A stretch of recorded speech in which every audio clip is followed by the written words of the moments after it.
Well, unfortunately, 50% of all marriages fail. I guess that means 50% of them work. Succeed. That's right. Our next guests are husband and wife duo. They've co-authored a book and share 10 secrets to shape a great marriage. They've tapped into something because they've been married for over 32 years. That's right. Detailer Jolley, an award-winning motivational speaker from the Hall of Fame as well. Dr. Willie Jolley joined us here on the couch to talk about their latest project, Make Love, Make Money, Make It Last. Good morning to you. Well, folks. good morning. I got to say, you walk into the studio and you folks emanate this positive energy.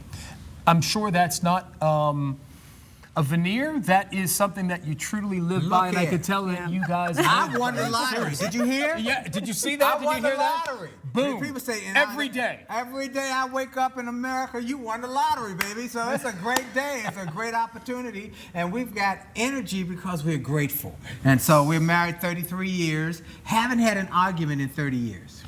Because I say yes. You say yes? Yes, Yeah, dear. right. That's not true. That's a magic phrase. Yes, dear. Yeah, that's not quite true. But she runs a disagreement. No, we disagree. We disagree. We just don't argue. And that's a big point. Our last argument was over Chinese food. It wasn't the food. It was what it represented. And so it was... Lack of communicating. Right. And really expressing what we were feeling and thinking. That's very important. So we learned some principles that we almost broke up that night, and that's 30 years ago. And we learned some principles from mentors. And there are two ways to get to any goal: mentors and mistakes. Both will get you there. One just gets you there with less headaches, heartaches, and problems and heartburn. And so we learned from these mentors how to not argue when we disagree, and we created a principle-based marriage, and it has worked for over 30 years. We put the principles in the book. The book has exploded. We just got a call from Kuwait from somebody said, "I got to have this book. We saw you on national television for interviews." People go to the website now because we're creating a repository to help people with interviews from people who we've interviewed who've been married 40, 50, 60 years, and we do a Monday night Happily Married Monday with the Jollies on Facebook that we post there as well. Facebook Live. Yep. So we're here in Richmond. This time, I was here before for my book, A Setback and Set Up for a Comeback, and people know that book is a bestseller. But we're here because we're doing a marriage seminar tomorrow, and then I'm speaking at St. Paul Baptist Church for my friend Lance Watson on Sunday for his services to talk to people about how to transform their life, transform their thinking, and transform their relationships. And we want more people to stay married. Now, in the book, we talk about the big three things that break up marriage. Okay. Sex. Money. And communication. Those are the big three boulders. And many people break up over them because there are little things that get big over time because they didn't communicate effectively. You don't know how to talk to someone. It's really not the problem that you talk about, but it's how you talk about the problem. Even your tone of voice. Right. And how you choose to touch, talk, and affectionately tease each other. It's very powerful. It's a How powerful. do you start that conversation if you have trouble communicating? How do you approach that? Well, because every journey needs a first step. Yeah. First of all, first step. is step number one in the book is friends first. Now that's a big, it sounds so simple, but you want to marry your best friend. Now, people get married for all sorts of reasons. They get married because somebody looked good. They get married because somebody had money. They had a fancy car. They needed a green card. We don't know why people get married, but we found that in our studies and research, people who marry their best friends or become best friends. You don't have to marry your best friend to stay married, but you can become a best friend. And there's a piece in the book about how to befriend your spouse, how to learn more about them, because many times... And we need to give them an example of that. Okay, like? The talking and the touching, finding specific time to be together and to decide to study each other. Right. And then a date night. Yes. We talk about a date night. You must have a date night. We have had a date night for over 30 years. Even when you have no money. We had no money. So we started date night. We had nothing. Nothing. We sit And could not afford a babysitter. So what do you do? We sit in front of the television and watch Thursday night television and eat Jiffy Pop popcorn before you... And they don't have that together. anymore. We were Yes. together. And we could not talk about the children. No children.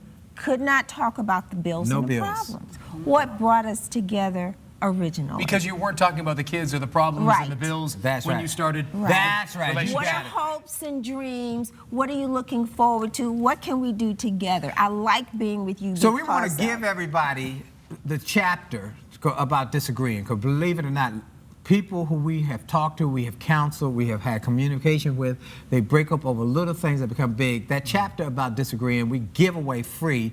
We want to save with this book 1 million marriages and enhance 1 million more. That's our goal. So go to jolleymarriage.com, jolleymarriage.com. Jolley with an E. Jolley. It's not available on Amazon because we want you to buy 2 copies, so we made it affordable for 2 copies so you can read it at the same time together.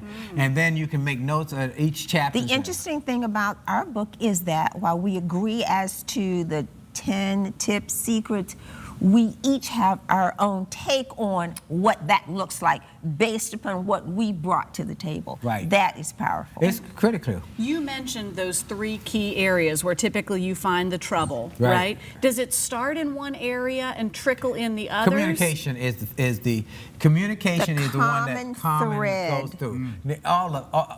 When you stop communicating, then you start what we call stamp collecting.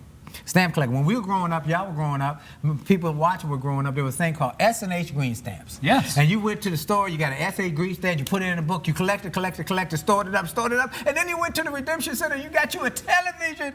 Well, here's what happened in relationships. They store it up, and then they can't take it no more and explode. Without the other person know why. Why are you angry? What was that happened? about? What Coming out did of the I blue. do? Out of just having this explosion over something small like a toothpaste not capped, and it's explode because they have stored it up. So we say don't stamp collect. When you have a feeling hurt or you have some problem, talk about it. And there are 4 F's we give people about difficult conversations. Be friendly, be frank, be fair, and be focused on a positive result. You both want to win. Yeah. Why did you get Go mad? into it thinking like you are going to work this out, right. Yes. not as Yeah. a battle. Not beating somebody up, not taking advantage of the other person. Folks, we have Common about 2 ground. minutes left here, but I want to get to, there's one chapter, leave the drama with the mama. Leave the drama with your mama. But it's so difficult in this high-pressure age right now, especially with social media and things. Reality shows. Reality shows. How do you leave the drama with the mama?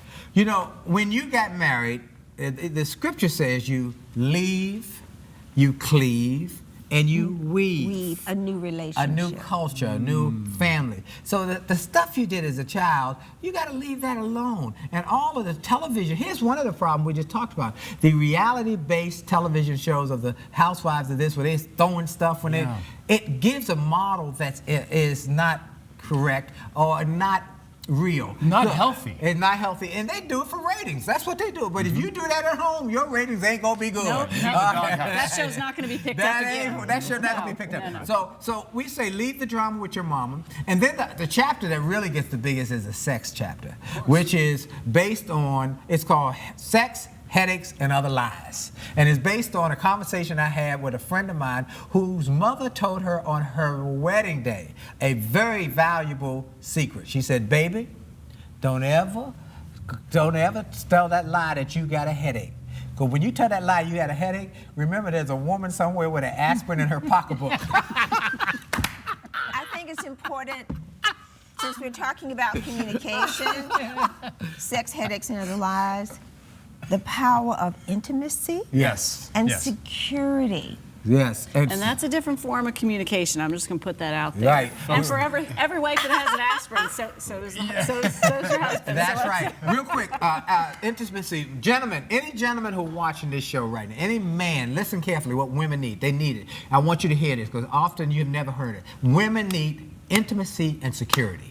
Critical. Intimacy and security. Intimacy Jolly might smooth. end up being sex. Hello. Well, But- they've got more. Oh, Pick it we up. got more. Bring Look, some aspirin. Make money. Don't Make get it the last. Make It's a- love, make money, make it last is now available. Hey, we're going to post a link to more information right on our show website by early this afternoon at WTVR.com/VT.